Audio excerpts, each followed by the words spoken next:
இல்லை பொட்டுக்கடலை தண்ணி சட்னி.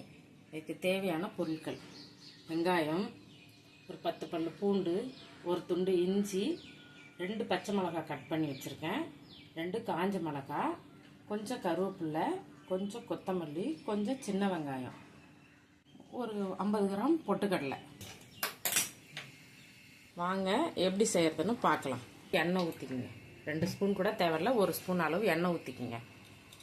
முதல்ல இந்த 2 காஞ்ச மிளகாயை போட்டுக்குங்க. காஞ்ச மிளகாயை போட்டுக்குங்க. அப்புறம் இந்த வெங்காயத்தை சேர்த்துக்குங்க.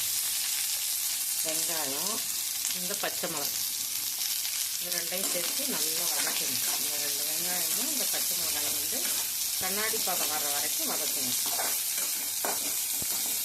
நல்லா கண்ணாடி பதம் வர வரைக்கும் இந்த வெங்காயத்தையும் பச்சை மிளகாயும் நல்லா வதக்கிக்கணும். ரொம்ப தீஞ்சு போயிடக்கூடாது.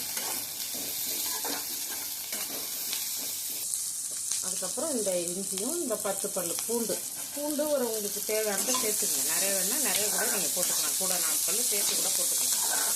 இது எல்லாத்தையும் நல்லா வதக்குங்க. நான் எந்த அளவுக்கு வதக்குறேன்னு பாருங்கள். அந்த அளவுக்கு வதக்குங்க. நான் அரைக்கிற சட்னி ஒரு 4 பேர் சாப்பிடலாம். உங்களுக்கு தேவையாக இருந்தால் நீங்கள் இன்னும் கொஞ்சம் சேர்த்தே போட்டு செய்யுங்க. கொத்தமல்லியும் சேர்த்துக்கணும். இந்த ஒரு கை கொத்தமல்லியும் சேர்த்துக்கணும். கொத்தமல்லி தேவை இருந்தால் தான் போட்டால் நல்லா வாசனையாக இருக்கும். கொத்தமல்லி எல்லாம் சேர்த்தாலுமே நல்ல வாசனையாக இருக்கும். இந்த அளவுக்கு நீங்கள் இதை வதக்கிக்கணும்.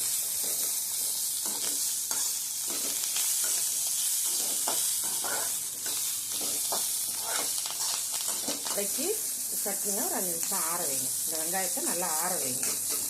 ஆற வச்சதுக்கப்புறம் பொட்டுக்கடலையை சேர்த்து அரைச்சிக்கலாம். சேர்த்துக்கணும்.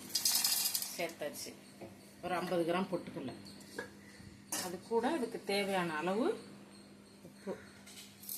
இதை நல்லா மிக்சியில் அரைச்சிக்கணும். இப்போ நம்ம அரைச்சதை இந்த கிண்ணத்தில் மாற்றிக்கலாம். அரைச்சி இப்போ அதை ஒரு கிண்ணத்தில் மாற்றியாச்சு. இதுக்கு தாளிப்பு: 1 ஸ்பூன் அளவு எண்ணெய், கொஞ்சமாக கடுகு,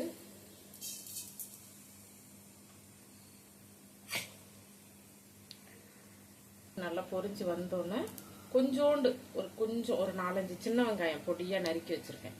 அந்த வெங்காயத்தை போட்டு அதில் தாளிச்சிட்டு கருவேப்பிலை சேர்த்து தாளித்து சட்னியில் ஊற்றிடலாம். கடுகு நல்லா பொரிஞ்சிருச்சு. இப்போ இந்த சின்ன வெங்காயமும் கருவேப்பிலையும் சேர்த்துக்கலாம்.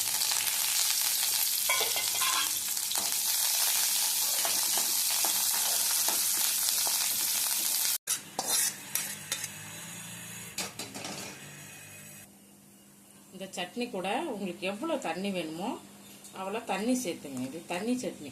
இந்த தேங்காய் சாப்பிடாதவங்க, தேங்காய் எனக்கு பிடிக்கல, தேங்காய் சாப்பிட்டா ஜீரணம் ஆகலை அப்படிங்கிறவங்களுக்குலாம் இந்த சட்னியை நீங்கள் செஞ்சு கொடுங்க. எப்பயுமே சாப்பிடலாம்.